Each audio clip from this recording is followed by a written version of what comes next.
오늘 본문에 나오는 이 두아디라 교회는 두아디라라고 하는 소아시아의 작은 도시에 있던 교회입니다. 두아디라 시는 소아시아 7도시 중에서 가장 보잘것없는 도시입니다. 지난주에 살펴봤던 버가모가 소아시아 지방의 수도였고, 이 두아디라는 그냥 그 관문 도시에 불과했습니다. 두아디라는 주로 상인들이 많이 사는 도시였습니다. 두아디라시에서는 염색업 또는 직물업 같은 것이 굉장히 많았습니다.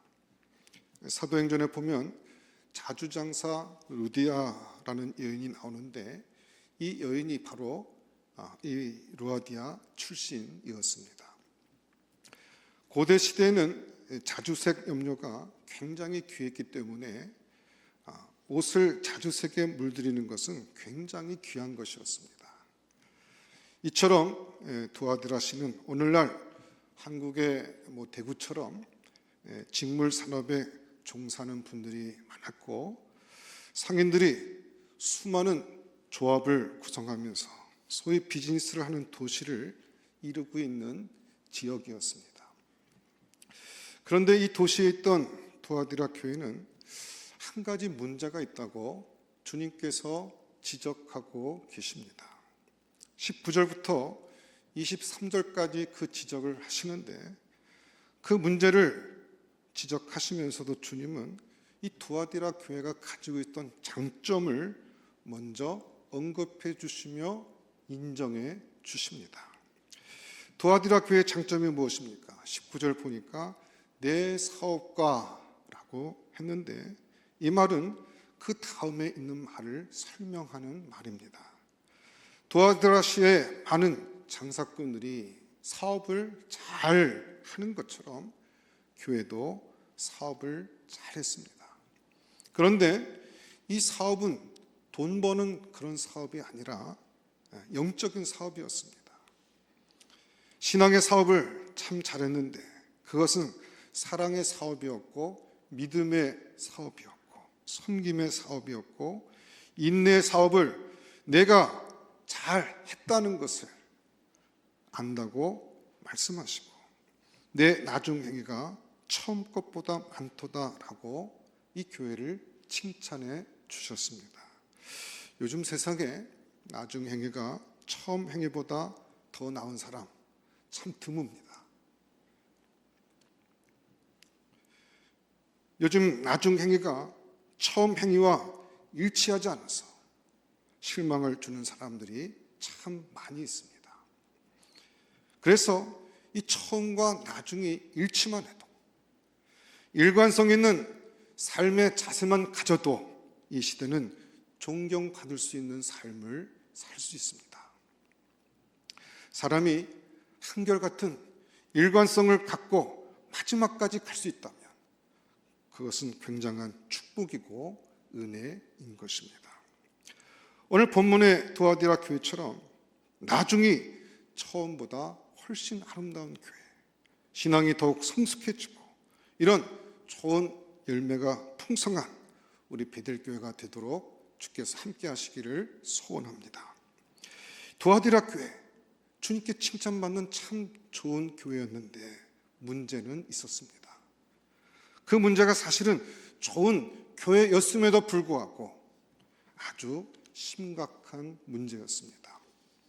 그래서 주님께서 20절부터 23절까지 심각한 경고를 하고 있습니다. 문제가 무엇인가? 20절에서 이렇게 말하고 있습니다. 그러나 내게 책망할 일이 있노라.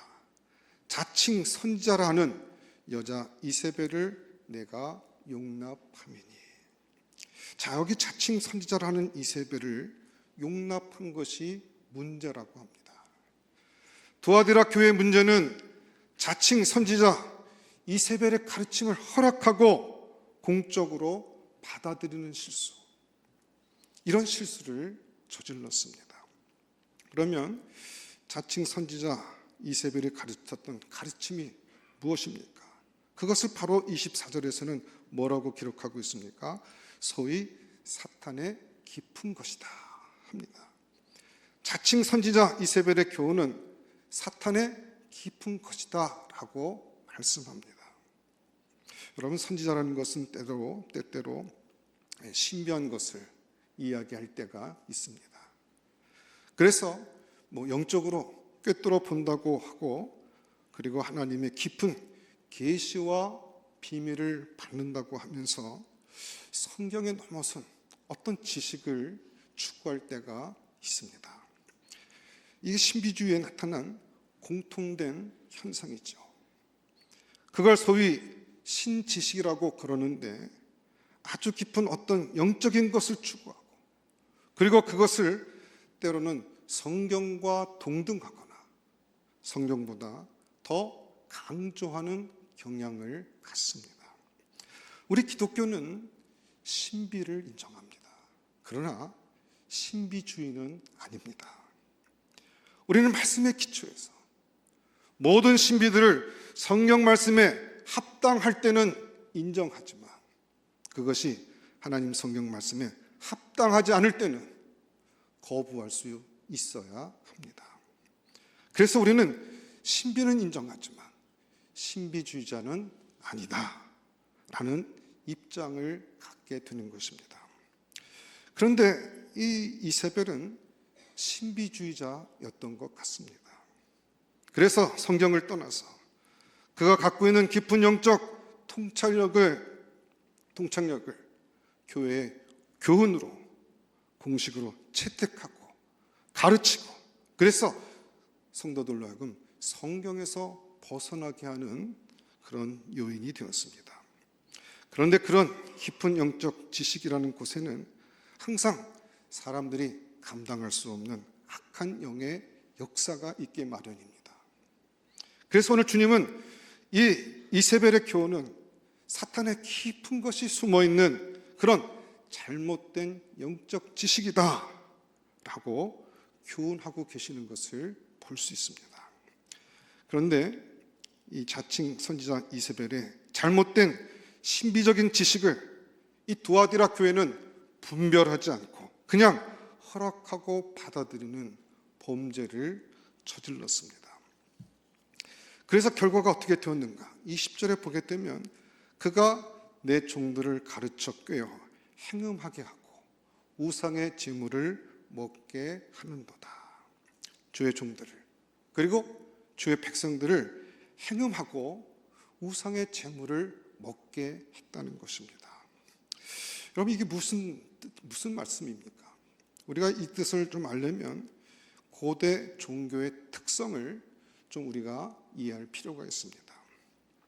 고대 종교는 특별히 이 지중해 연안의 소아시아 지역의 종교 중에는 여신 숭배의 종교가 굉장히 편만하게 있었습니다. 특별히 바알과 아세라 신을 섬길 때 이 아세라 신이 여신입니다. 그리고 이 아세라 신은 유방을 많이 갖고 있는 풍요와 다생산의 신입니다. 그래서 고대인들은 항상 남자 신인 바알과 여자 신인 그 아세라 신의 성적인 교합을 통해서 천지가 다 운행된다고 믿었던 것입니다. 그래서 이 아세라 여신은 말씀드린 대로 대지의 신입니다. 땅의 신이죠. 그리고 바알 신은 하늘의 신, 혹은 우박을 내리는 신, 천둥 번개를 내리는 신, 이슬을 내리는 신입니다. 그래서 그 남신이었던 바알 신의 정액이 대지의 여신인 아세라 여신의 자궁에 들어가서 생명력이 일어나서 온 우주에 봄이 돌아오면 싹이 나고, 그리고 자라서 열매를 맺는다고 생각했던 것입니다. 그래서 농사신입니다. 풍요의 신입니다. 생산의 신입니다. 그리고 수확의 신입니다. 그래서 가을에 이렇게 열매를 맺게 되면 그 농경 감사제를 누구한테 드렸는가 하면 바알신과 아사라 신에게 드렸습니다. 그리고 그렇게 신께 드리는 제의 중에 하나가 뭔가 하면 신이 내린 음식을 같이 나눠 먹는 것입니다.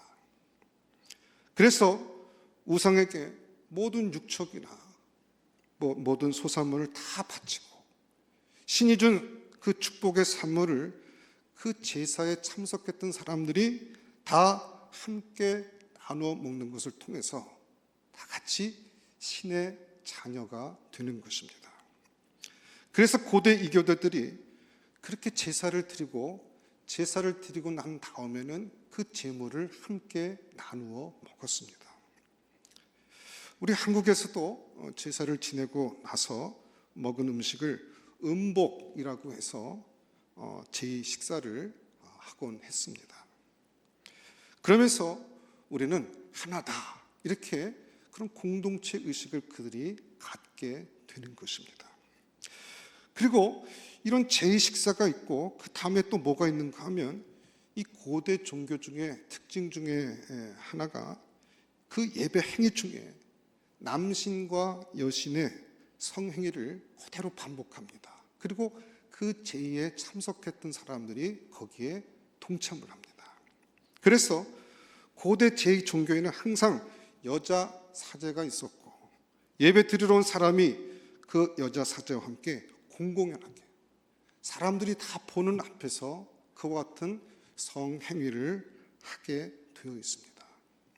그래서 이런 성행위 자체가 하나의 종교적 행위 중에 한 부분이었습니다. 그들에게 있어서 남녀의 성행위는 자연의 가장 본질적인 행위이고 천지가 만나는 행위이고 음과 양이 조화되는 행위이고 우주의 비밀 통로가 열리는 행위이고 그것은 신비한 그냥 의식이었습니다. 그래서 그 의식을 통해서 우주와 합일할 수 있다고 그들은 믿었던 것입니다. 그런데 이 아세라 여신이 그와 같은 그 지중해를 중심으로 한 중근동 지역에서는 아세라라고 불려졌고 그 다음에 그리스로 가서는 아프로디테, 미의 여신이죠. 그리고 로마에 가서는 비너스라고 하는 이름으로 불려졌습니다. 그래서 이런 여신들이 숭배되어지는 곳에는 여자 사제들이 있었고 예배 드리러 오는 모든 남자들과 음행을 행하는 것이 그 당시 종교가 가지고 있었던 보편적 행위였습니다. 이게 고린도에 가득했고 이 7교회가 있었던 소아시아 전반에 걸쳐서 이와 같은 종교가 그 고대 종교 가운데 자리 잡고 있었습니다. 그런데 문제가 뭐냐? 이 두아디라 교인들이 거기에 다 넘어갔다는 것입니다. 근데 이것을 괜찮다고 이세벨이라고 하는 자칭 선지자가 허락을 하고 또 한편으로는 그들 가운데 그것을 계속해서 그것을 독려했다는 것입니다. 자, 여러분, 이 두아디라 교인들이 왜 그 이세벨의 그와 같은 교훈에 넘어갔을까요? 아까 서두에서 봤던 것처럼 주님께로 칭찬을 받았던 두아디라 교회, 나중에 처음보다 열매가 많았던 그 교회 교인들이 어떻게 이세벨이라고 하는 그 여선지자의 말에 현혹돼서 거기에 다 그렇게 홀라당 다 그렇게 넘어갈 수가 있었겠습니까? 여러분, 아까도 말씀드렸던 것처럼 이 두아디라 지역은 상업도시입니다. 당연히 두아디라 교인들은 상인들이었습니다. 그런데 이 사회는 이 당시에 이 상인 조합은 오늘날과 같은 비종교된 사회가 아니라 철저하게 종교화된 사회였기 때문에 각 조합마다 또 각각의 수호신이 있었습니다. 그 조합을 수호하고 그 조합에 속한 사람들에게 번창과 사업의 번영과 비즈니스가 잘 되도록 축복하는 수호신이 각 조합마다 있었습니다. 그래서 그 수호신 앞에서 자주 모여서 제물을 바치고 그리고 제물을 바친 다음에는 그 제물을 같이 나누어 먹고 그 다음에 음행을 행했습니다. 이렇게 하면서 서로 상인들의 연합을 다져가는 문화가 두아디라에 있었습니다. 그런데 두아디라 크리스찬들은 거기에 가지 않게 되면 무슨 일이 생기느냐? 참여를 안 하면 어떻게 됩니까? 물건을 만들 수도 없고 팔아먹을 수도 없는, 유통을 시킬 수가 없어서 결국 파산하게 되고 맙니다. 그래서 그 당시 그 종교적 행사에 참여해서 먹고 사느냐, 아니면 참여하지 않고 파산을 그냥 당하느냐라는 결단을 내려야 될 상황에 그들이 봉착했던 것입니다. 그런데 이 이세벨이라고 하는 이 영적인 좀 체험이 있고 스스로 지도자라고 여겼던 이세벨이 그들에게 이렇게 얘기를 합니다. 하나님을 마음속으로 믿으면, 내가 이 마음 중심으로 하나님을 믿으면 겉으로 그 우상에 가서 식사를 하고 제사에만 참석하지 않으면 괜찮다라고 가르쳤고, 이것에 미혹되어서 바로 그 상인 연합에서 행하는 그런 제의에 참석했다가 드디어는 음행에까지 넘어가는 사람들이 많이 생기게 되었습니다. 가서 식사하는 건 괜찮아, 제사에는 참석하지 마. 근데 가서 식사를 하다 보면 그 이어서 행해지는 모든 것에 끝까지 거절하지 못하고 마침내는 음행의 자리까지 가는 사람들이 많이 생기게 되었다는 것입니다. 그리고 지난주에도 설명드렸던 것처럼 이 당시에 그 영지주의라고 하는 이단 사상의 뿌리를 두고 있는 니골라 당의 가르침이, 그 신학 사상들이 또 그 지역에 편면해 있었습니다. 이미 영혼을 구원받은 사람은 육체로 음행과 같은 죄를 지어도 구원을 얻는다라고 가르쳤고, 그 구원은 맡아놓은 당상이니 육체가 아무리 타락해도 괜찮다라고 가르쳐서 오히려 육체의 그 방종을 부추겼던 그런 잘못된 신학 사상이 굉장히 팽배해 있었습니다. 이 이세벨의 유혹과 니골라 당의 잘못된 신학 사상이 통합되어지고 난 다음에 두아디라 교인들은 걷잡을 수 없이 정지선을 넘어가 이렇게 이교 사상에 빠져들고 말았던 것입니다. 이런 타협 안에 넘어갔다는 것입니다. 그래서 이 자칭 선지자라고는 이세벨의 문제는 무엇이냐? 그것은 타협하는 신입니다. 타협의 신입니다. 이 신의 유혹에 넘어가서 신앙 양심의 절대 정지선을 내버리고 넘어갔고, 그 넘어가는 것을 합리화시키고 정당화시킨 그런 신앙 지도자를 내가 허락했다. 이것이 주님께서 두아디라 교회를 향해서 지금 경고하고 주님께서 말씀하고 있는 내용이었습니다. 두아디라 교회의 문제는 타협하는 것이었습니다. 여러분, 이 똑같은 문제가 초대교회에 참 많이 있었습니다. 그래서 이 터툴리안이라고 하는 초대교회 교부한테 일단의 크리스찬들이 개종을 하고 나서 고뇌에 빠져 있다가 그 교부를 찾아갑니다. 이 사람들이 어떤 사람이 몰려갔느냐 하면 우상 제조업에 종사하던 사람들이 예수를 믿고 나니까 이 고민이 되는 거예요. 우상을 돌이나 나무에 조각을 하고 금분을 바르고 색깔을 칠해가지고 그거 팔아서 먹고 살던 이 전문가들이 예수를 믿고 나니까 이 사업을 계속하기가 찜찜한 거예요. 우상을 만들어서 그걸 팔아가지고 먹고 살았는데 예수 믿는 기독교로 개종하고 나니까 지금까지 하던 그 직업을 계속하기는 찜찜하고, 그렇다고 평생 할 줄 아는 게 우상 제조하는 것밖에 모르는데 어떡합니까? 먹고는 살아야 되고. 그래서 이 상황을 어떻게 할까? 혹시 중간 그런 길이 없을까 싶어가지고 당시에 터툴리안이라고 하는 교부를 찾아갔습니다. 그리고 이렇게 말합니다. 우리가 일을 말고는 먹고 살 길이 없습니다. 평생 일로 밥 벌어 먹고 살았는데 어떻게 쓰면 좋겠습니까? 라고 물었습니다. 이때 터툴리안이 아주 유명한 대답을 합니다. 라틴어로 이렇게 기록되어 있습니다.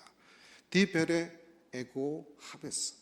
이게 무슨 뜻이냐면 꼭 그렇게 살아야만 하고, 이런 뜻이에요.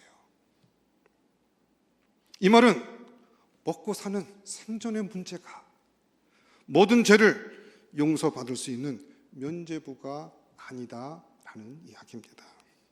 생존의 문제와 신앙 양심 사이에서 양자택일을 해야 될 그런 선택의 기로에 선 그리스도인들이 살아남기 위해서 신앙의 절대 정시선, 양심선을 넘어설 때 오늘 우리는 두아디라 교인들과 같은 상태에 봉착하게 되는 것입니다. 여러분, 이럴 때 우리는 어떻게 되겠습니까? 단호하게 거절해야 한다는 것입니다. 그런데 여러분, 이게 참 쉽지 않습니다. 비즈니스 부분에서도 물론 쉽지 않지만 정말 생명의 존재의 단계에 들어서서 사느냐 죽느냐 하는 그와 같은 기로에 섰을 때 타협하지 아니하고 하나님의 말씀을 끝까지 지키는 것이, 그게 그렇게 쉬운 일이 아니라는 것입니다. 제가 과거에 설교 들었던 내용 가운데 이런 이야기가 있습니다. 제가 메모를 좀 자세하게 해가지고 다시 한번 좀 재구성을 해봤는데, 내용은 이런 내용입니다. 화란에 아주 독실한 크리스찬 여성이 있었습니다. 의사가 판단을 했는데 아이가 그때 이제 8개월쯤 됐는데 그 병이 생겨서 그 아이를 유산해서 낙태시키지 않으면 산모도 죽는다, 이런 판단이 섰습니다. 둘 다 살릴 수가 없다. 의사 판단으로 둘 중에 하나가 살아야 된다.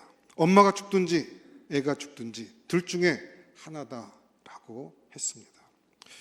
의사들은 뭘 권했냐면, 이게 의료 윤리상 둘 중에 하나를 이렇게 취해야 할 때는 어떤 생명을 취할까요? 더 완성된 생명체를 취한다고 합니다. 그래서 아기를 유산시키고 산모를 살리자, 이렇게 권면을 했다고 합니다. 그 병원 의사가 찾아와서 이런 고민을 이야기하자 그 교회 목회하던 그 화란 개혁파 목사가 그 병원에 와서 교회의 입장을 밝혔습니다. 교회는 낙태가 살인이라는 것을 분명히 알고 반대한다. 그러나 이와 같은 어쩔 수 없는 상황에서 둘 다 죽느냐, 한 생명을 택할 수밖에 없는 상황이라면 둘 중에 어느 하나 택하는 것을 허락할 수밖에 없다 라는 입장을 전했습니다. 사실 교회도 참 곤욕스럽죠. 그럴 경우에는 그렇게 여유를 둘 때가 있습니다. 우리는 이것을 상황신학이라고 얘기를 합니다. 어떤 상황 속에서는 절대적인 윤리조차도 그렇게 융통성을 두기도 합니다.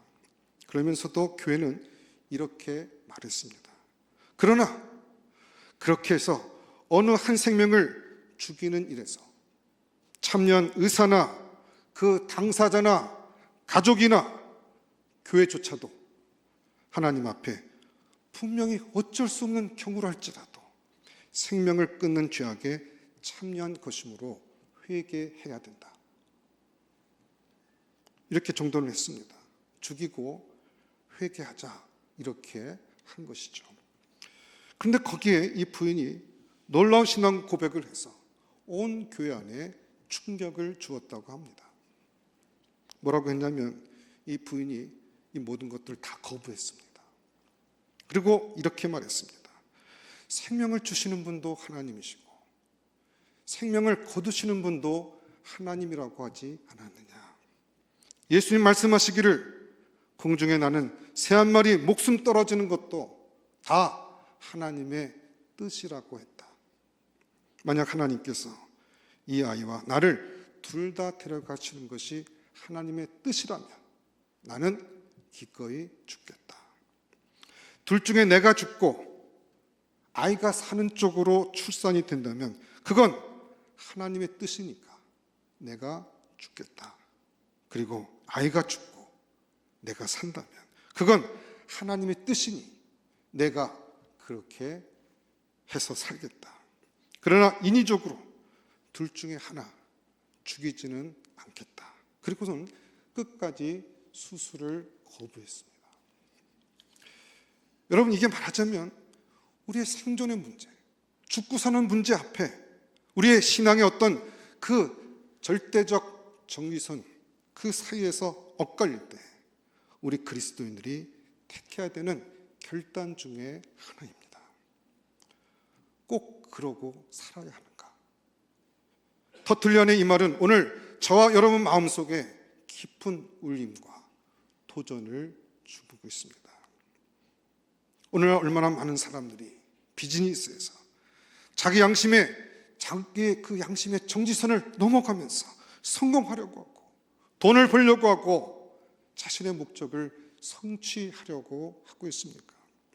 돈을 더 벌겠다는 욕심이 우리 자신을 정말 들어가서는 안 될 그 어둠의 자리로 불러들이는 경우가 많이 있습니다. 때로는 돈 좀 더 벌겠다는 것이 아니라 목숨을 부지하기 위해서, 살기 위해서, 죽지 않으려고, 생존을 위해서 어쩔 수 없이 그런 것들을 받아들이는 사람들도 있습니다. 여러분, 어떤 상황에서 그 선에 들어섰는지 저는 더 이상 따지고 싶지 않습니다. 그러나 분명한 것은 있습니다. 어떤 변명으로도 합리화는 하지 마시라는 것입니다. 내가 약해서 들어섰든지 또 못 죽어서 들어섰습니다. 인정하시고 회개하라는 것입니다. 나 죽을 수가 없어서, 내 사업 망하게 할 수가 없어서, 내 주변에 돈 되려는 사람도 없고 빌려주는 사람도 없고 도와줄 친척도 없고 가족도 없고 내가 망하면 온 가족이 망하니 어쩔 수 없어서 그 더러운 타협에 내가 사인을 했습니다. 나는 믿음이 연약한 자고 나는 믿음을 배신한 자입니다. 주님 용서하세요. 차라리 그게 더 옳다는 것입니다. 변명하거나 합리화하거나 또 다른 사람들 다 그렇게 사는데 괜찮다라고 그렇게 말하지 말라는 것입니다. 그것은 이세벨의 자리에 들어가는 것입니다. 우리는 타협에 대한 처칠경의 금원을 마음에 새겨야 합니다. 원칙 있는 타협은 지혜다. 그러나 원칙 없는 타협은 죄악이다. 우리의 타협은 혹시 원칙을 넘어서고 있지는 않습니까? 우리는 얼마나 많은 원칙을 넘어선 타협을 하고 살고 있습니까? 이것이 두아디라 교회의 영적 문제였습니다. 오늘 주님이 진단하시기를 오늘날 두아디라 교회 그리고 이 교회를 통해서 우리 교회를 향한 주님의 진단이 혹시 타협하는 크리스찬들이 있는가라고 묻고 있는 것입니다. 선을 넘어가고 있는가? 그 부분을 오늘 우리 자신들을 살펴보아야 됩니다. 그래서 주님께서는 21절에 다시 한번 부연해서 설명하고 있습니다. 또 내가 그에게 회개할 기회를 주었을 때 자기의 음행을 회개하고자 하지 아니하는도다. 이렇게 말씀하고 있습니다. 여러분, 죄를 짓는 것보다 더 무서운 죄는 죄를 회개하지 않는 죄입니다. 연약해서 죄 지을 수 있습니다. 여러분, 언제 우리가 늘 승리하는 신앙만 살 수가 있겠습니까? 얼마든지 무너질 수 있습니다. 실패할 수 있습니다. 하나님이 기대하시는 그 믿음의 삶을 우리가 살지 못할 수도 있습니다. 그러나 문제는 그것이 죄라는 것을 깨닫고 나서서 회개하지 않고 자꾸 합리화하고 고집하고 있는 것입니다. 그렇기 때문에 회개하지 않는 죄가 음행을 저지르는 것보다 더 무서운 죄라고 주님은 우리 가운데 경고하고 있는 것입니다. 여러분, 회개하지 않는 자에게 주님께서 뭐라고 경고하십니까? 22절에 보면 볼지어다 내가 그를 침상에 던질 것이요. 첫째로 자칭 선지자 이세벨을 침상에 던진다고 말씀하십니다. 여러분, 이 침상이라는 말은 두 가지 용어로 쓰여요. 하나는 잠자는 장소이고 동시에 병상이라는 말로도 번역될 수 있습니다.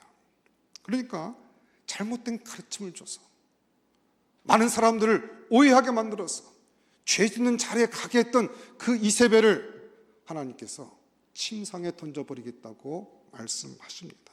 두 번째, 이 여인에게 넘어가서 그와 더불어 간음한 자, 또 그와 더불어 간음한 자들도 만일 그의 행위를 회개하지 아니하면 큰 환난 가운데 던지고, 이것은 파산시키겠다는 것입니다.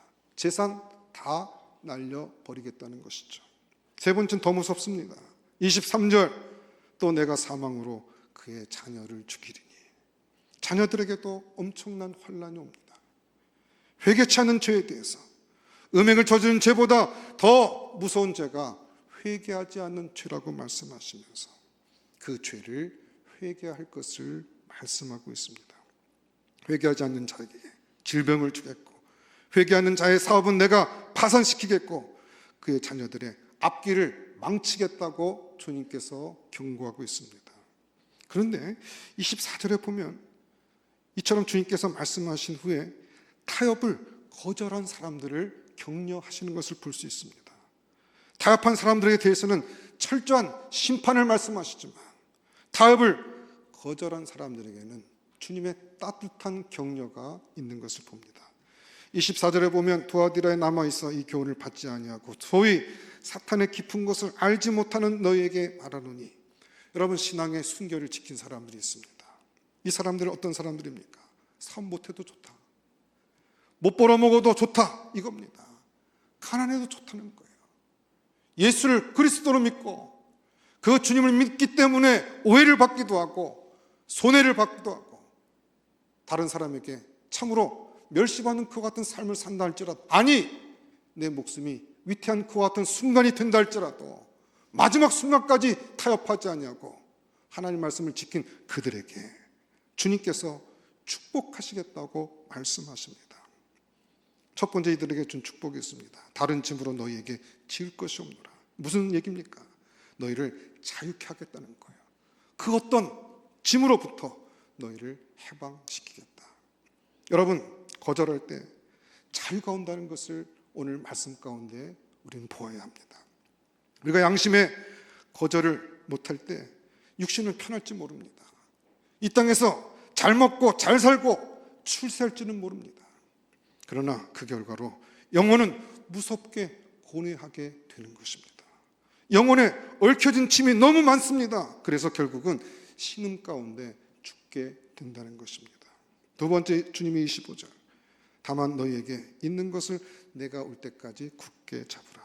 주님께서는 우리의 신앙 양심을 더욱 굳게 잡아주셔서 우리가 끝까지 주님의 은혜를 붙잡는 그와 같은 은혜를 우리 가운데 주신다는 것입니다. 세 번째, 주님께서 말씀하시는 것은 26절에 이기는 자, 그렇게 해서 끝까지 굳게 잡아서 이기고 끝까지 내 일을 지키는 그에게 무엇을 준다고 말씀하십니까?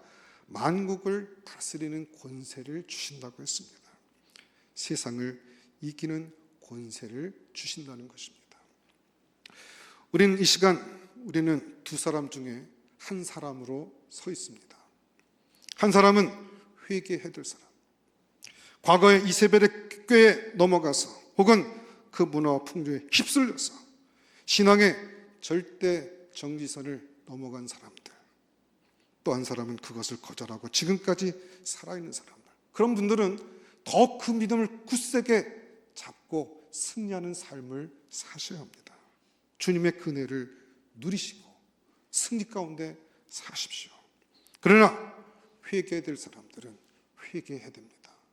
오늘 본문에서 몇 번을 강조했던 것처럼 이세벨의 꾀임에 빠져서 음행을 저지르는 그 죄보다 더 무서운 것은 주님께서 우리 마음과 심령 가운데 그것을 깨닫게 해주실 때 그걸 회개하지 않는 자가 더 무서운 죄라고 성경은 말씀하고 있습니다. 오늘 우리는 주님께서 두아디라 교회에 주신 말씀 가운데 두 가지 반응을 해야 됩니다. 회개하든지 아니면 더욱 거절하고 타협하지 아니하고 하나님 말씀을 마음과 심령의 중심에 붙들고 하나님 주시는 그와 같은 자유와 은혜를 경험하며 살아가는 삶, 그 둘 중에 하나를 우리는 또 선택해야 되는 것입니다. 그래서 그 주님의 은혜를 누리며 살아가는 것, 바로 그것이 주님께서 오늘 우리에게 요구하시는 명령입니다. 그 명령에 믿음으로 반응할 수 있는 우리 베드로의 정거적 될 수 있기를 주의 이름으로 축원합니다. 기도하겠습니다. 하나님 감사합니다. 도아디라 교회를 향한 주님의 음성이 오늘 우리 심령 가운데 레마로 들려지게 하여 주시옵소서. 혹시 그 꾀임에 빠져서 타협하고 하나님 말씀 중심으로 살아가지 못했던 죄된 삶이 있다면 이 시간 고개 숙이고 주 앞에 회개하게 하시고 주님 주시는 새로운 능력으로 거듭나서 세상과 타협하지 아니하고 하나님 말씀 따라 살아가는 결단과 순종의 마음이 우리 안에 충만케 하여 주셔서 주 앞에 서는 날에 기쁨과 감격 가운데 주님을 배울 수 있는 믿음의 종들이 다 될 수 있도록 은혜 허락하여 주시옵소서. 주님, 저희들 너무나 연약합니다. 연약해도 하나님 우리를 버리지 아니하시고 오늘도 붙들어 주시는 그 놀라운 은혜와 사랑에 늘 감사하고 감격하며 그 복음을 영화롭게 하는 일에 쓰임받는 하나님의 친백성들 될 수 있도록 은혜 베풀어 주시옵소서. 모든 것 감사하옵고 예수님 이름으로 기도드렸사옵나이다. 아멘.